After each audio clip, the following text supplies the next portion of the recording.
ഏറ്റവും പ്രധാനി തീർച്ചയായും കെ.സി. വേണുഗോപാലാണ്. അദ്ദേഹത്തിന്റെ പേരുമായി ബന്ധപ്പെട്ടാണല്ലോ ചർച്ച നടക്കുന്നത്. വി.ഡി. സതീഷാണ് ഇവിടെ പ്രതിപക്ഷ നേതാവ് എന്ന നിലയിൽ ഇത്രയും പ്രചാരണങ്ങളൊക്കെ നയിച്ച് മുന്നോട്ട് പോയത്. എന്നാൽ കെ.സി. വേണുഗോപാൽ ഇന്നലെയും ഒക്കെ മാധ്യമങ്ങളിൽ കടന്നു. ഇപ്പോൾ ഈ വനിതാ സംവരണ ബില്ലുമൊക്കെയായി ബന്ധപ്പെട്ട് അദ്ദേഹം പ്രതികരിക്കുന്നുണ്ട്. അദ്ദേഹത്തിന് ഒറ്റ വാക്ക് പറഞ്ഞാൽ മതിയല്ലോ, ഞാൻ കേരളത്തിൽ മത്സരിച്ചിട്ടില്ല, ഞാൻ കേരളത്തിലെ മുഖ്യമന്ത്രിയാകാനില്ല, അതുമായി ബന്ധപ്പെട്ട ആളുകൾ അവിടെ ഉണ്ട്, ഞാൻ അതിനില്ല എന്ന ഒരു വാക്ക് ഉറപ്പോടുകൂടി പറയാൻ അദ്ദേഹം തയ്യാറായിരുന്നെങ്കിൽ ഈ ചർച്ചകൾ നിൽക്കുമായിരുന്നല്ലോ. അപ്പോൾ എന്താണ് അതിന് പിന്നിൽ? അല്ല, ഇതിൻ്റെ അകത്ത് ചർച്ചയ്ക്ക് തുടക്കം കുറിച്ചത് എപ്പോഴെല്ലാവർക്കും അറിയാം. ആ ചർച്ചയാണ് സത്യം പറഞ്ഞാൽ ഇതുവരെ ഈ സമയം വരെ ഇത് ഇത്രമേൽ വഷളാകാൻ കാരണം. ചർച്ചയ്ക്ക് തുടക്കം കുറിച്ച് എവിടെ നിന്നാണ്, എന്തിനാണ് ചർച്ച തുടങ്ങിയത്? അത് ഞാൻ പറഞ്ഞു വരുന്നത് ആരംഭം എവിടെ നിന്നാണ്, തുടക്കം എവിടെ നിന്നാണ്?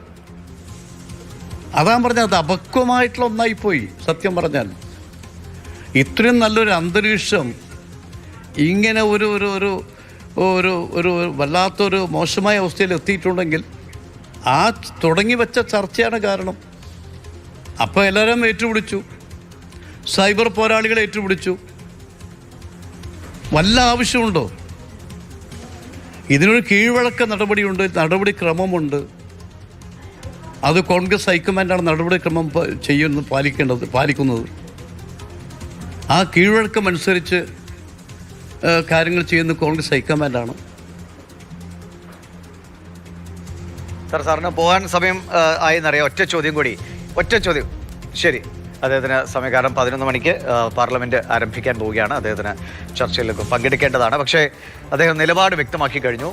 ഏറ്റവും പ്രധാനപ്പെട്ട നേതാവ് തന്നെ എത്ര മോശപ്പെട്ട നിലയിലാണ് കോൺഗ്രസിലെ കാര്യങ്ങൾ പോകുന്നത്. അത് വല്ലാത്ത രീതിയിൽ ജനങ്ങൾക്ക് മുൻപിൽ ഒരു പാർട്ടിയെ, ഒരു മുന്നണിക്ക് അവമതിപ്പുണ്ടാക്കുന്നുവെന്ന് എം കെ രാഘവൻ വ്യക്തമായി പറയുകയാണ്. പക്ഷേ ഇപ്പോൾ കെ.സി. വേണുഗോപാൽ അടക്കമുള്ള കാര്യങ്ങളിൽ അദ്ദേഹം ആരെയും പേര് പറഞ്ഞ് വിമർശിക്കാൻ തയ്യാറാകുന്നില്ല. ഈ ചർച്ച എവിടെ നിന്നും തുടക്കമിട്ടു, അതാണ് കാരണം. അതിനെ പിന്നെ ഓരോ നേതാക്കളായി ഏറ്റുപിടിക്കുകയായിരുന്നു. ഇപ്പോൾ ബെന്നി ബെഹനാൻ പെട്ടെന്ന് വൈകാരികമായി ഇത് ഭയങ്കര വേദനാജനകമാണ് എന്ന് പറയുന്നു. പിന്നീട് കെ മുരളീധരൻ്റെ പ്രതികരണം വരുന്നു, ചെന്നിത്തലയുടെ പ്രതികരണം വരുന്നു. കെ.സി. വേണുഗോപാൽ എന്നാൽ ഇതുവരെ ഞാൻ കേരളത്തിന് മുഖ്യമന്ത്രിയാകാനില്ല, ഞാനല്ലല്ലോ അവിടെ മത്സരിച്ചത്, ഞാൻ പാർട്ടിയുടെ പ്രവർത്തനങ്ങളെ ഏകോപിപ്പിക്കുകയായിരുന്നു, വി.ഡി. സതീശൻ അടക്കമുള്ള ആളുകൾ, ചെന്നിത്തലയും അടക്കമുള്ള ആളുകൾ നേതൃനിരയിലുണ്ട്, ഞാൻ മുഖ്യമന്ത്രിയാകാനില്ല, ഈ ചർച്ച ഇവിടെ അവസാനിപ്പിക്കുന്നു എന്ന് പറയാൻ കെ.സി. വേണുഗോപാലും തയ്യാറായിട്ടില്ല. അപ്പോൾ ഈ സീറ്റ് അല്ലെങ്കിൽ ഭൂരിപക്ഷം ഉറപ്പിക്കുന്നതിന് മുൻപ്, അല്ലെങ്കിൽ ആ റിസൾട്ട് വരുന്നതിന് മുൻപ് തന്നെ ഇതുപോലെയുള്ള കസേരകളിലേക്ക് ഒരു മുന്നണി, ഒരു പാർട്ടി പോയാൽ, അത് ഭരണത്തിലേറിയാൽ പിന്നെ എന്താകും കാത്തിരിക്കുന്നത് എന്ന് കേരളത്തിലെ ജനങ്ങൾ ആലോചിക്കുന്നുണ്ട്. സ്വാഭാവികമായിട്ടും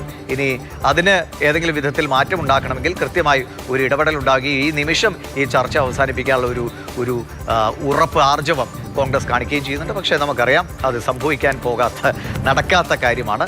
ഈ ചർച്ച 4-ാം തീയതി തുടരും. ഫലം അനുകൂലമെങ്കിൽ അതിനുശേഷവും ഒരു 8 ദിവസങ്ങൾ തുടരാൻ തന്നെയാണ് സാധ്യത.